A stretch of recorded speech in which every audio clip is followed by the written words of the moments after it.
Hey, what's up YouTube? It's Brad here, and today I'm going to be talking about some of the worst advice that you could receive when you're first starting off in real estate. If you stick to the end of this video, I'm going to give you my opinion on coaching and courses and that entire industry. But before we get into that, if you could do me a favor, hit that like button, like this content. It might get pushed out to other people who might need to try to avoid some of this bad advice that I'm about to give you. So the first piece of bad advice that new investors get is to set up an entity right away. You don't need an entity. What you need is education and deals. Most new investors rush out, pay an attorney $500 or whatever it is to set up some entity when it's totally not necessary. Don't jump into real estate investing trying to get into an entity. What you should be trying to get into is a deal. Put your effort towards your own education or deals.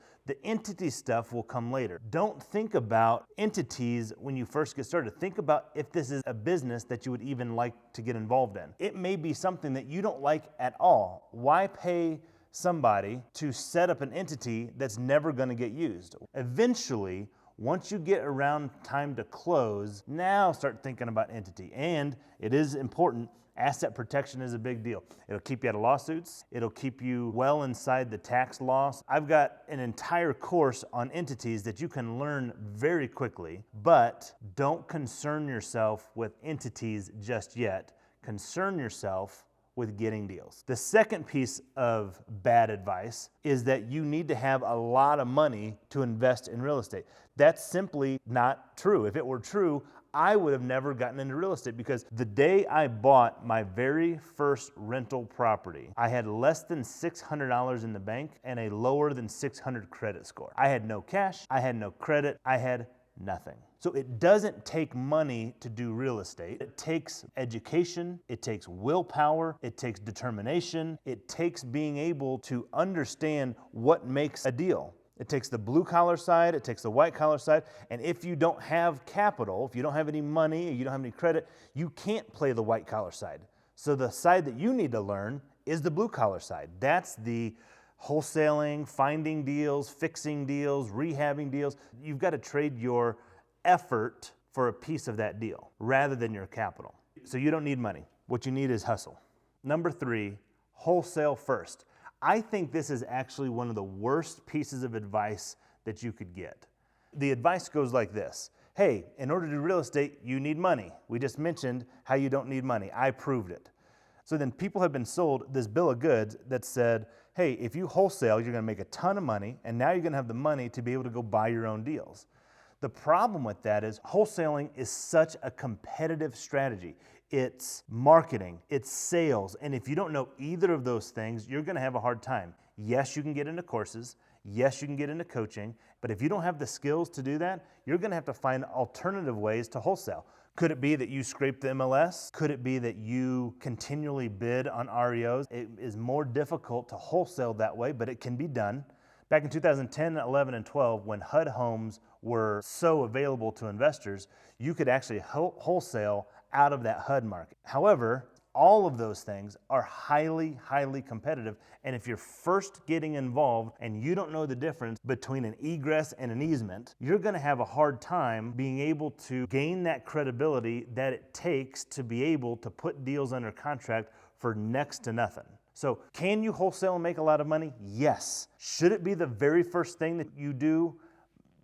Probably not. My suggestion is to start buying rental property. Start figuring out how to do deals. And along that path, you're going to learn several things. You're going to learn how to analyze a deal. You're going to learn how to find where that deal comes from. You're going to learn how to manage construction. Maybe you're not the one actually managing the construction. Maybe you partner with someone. See, partnership is one of the best ways to get started rather than trying to wholesale deals all on your own. One person plays the white collar role, one person plays the blue collar role. Get into a partnership that is going to benefit you both, and go start buying rental properties. Wholesaling is difficult, whereas some low-hanging fruit is in holding rental property.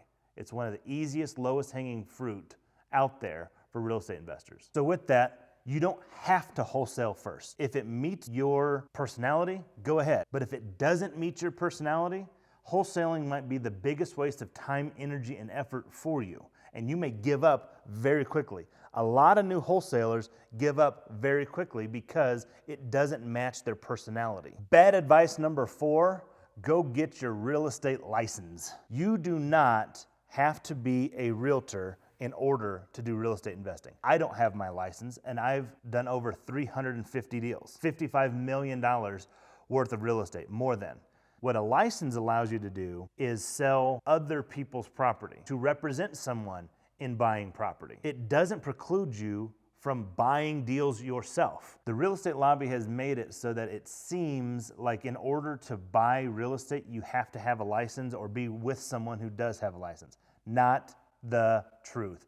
Absolutely false. When I talk to sellers, I'm the one buying it, just like I do anything else. A car, a ham sandwich, I'm handing you money for this property.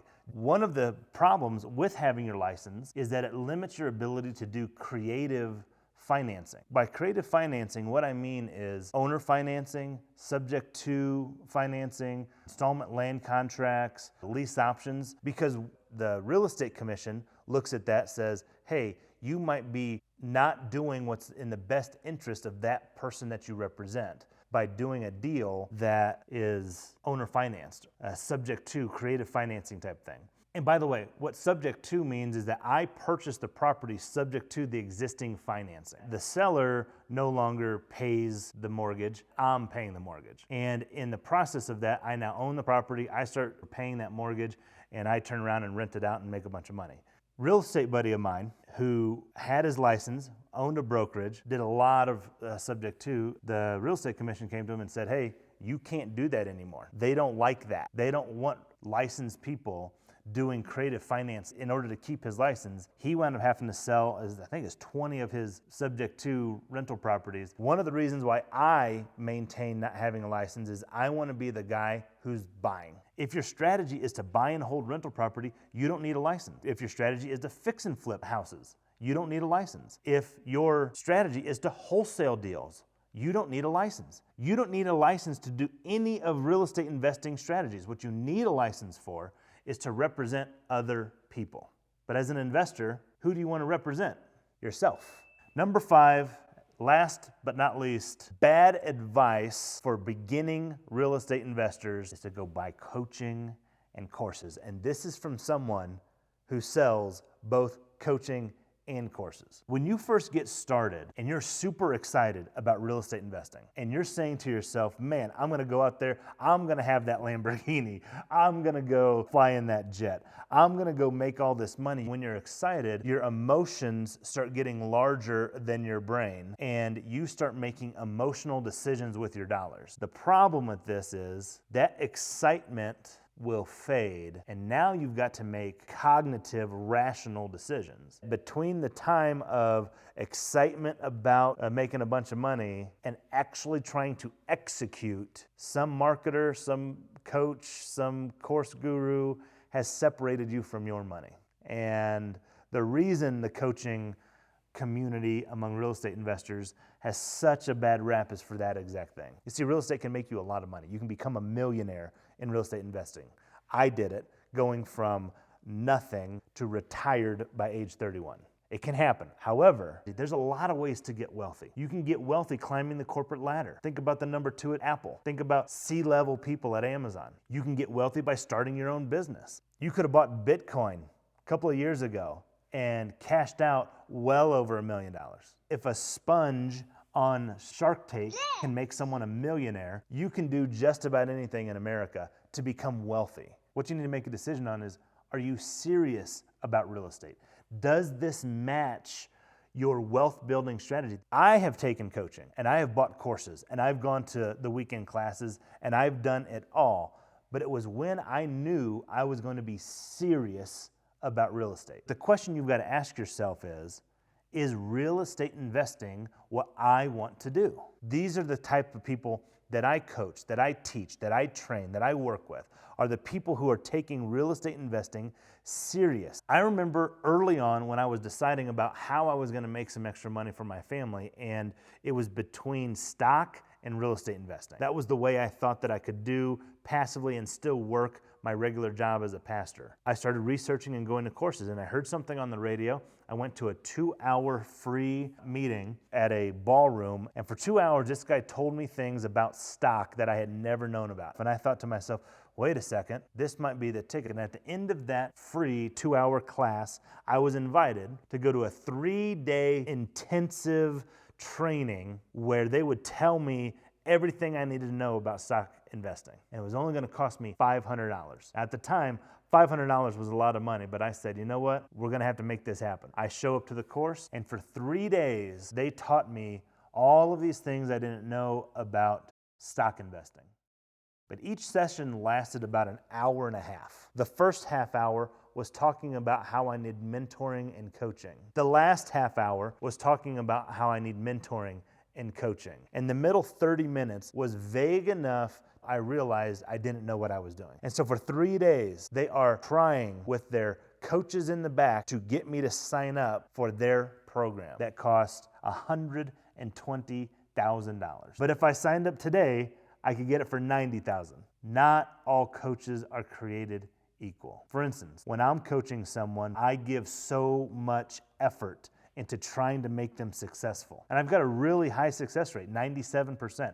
97% of my students graduate by doing a deal. That's a pretty impressive success rate. But I'm not here to pitch you about doing coaching. What I'm here to do is tell you about the bad mistakes beginning real estate investors make. And one of those is getting into coaching too soon. So until you know that you're serious, attend local real estate investing meetups, RIA clubs, meet with investors, take them to lunch and coffee, read books that don't cost you too much, listen to podcasts, go on YouTube, subscribe to this channel because you'll learn about a real estate investing operation like you've never seen it before, and be able to ask me questions in the comments below and I'll get right back to you. YouTube a lot of information.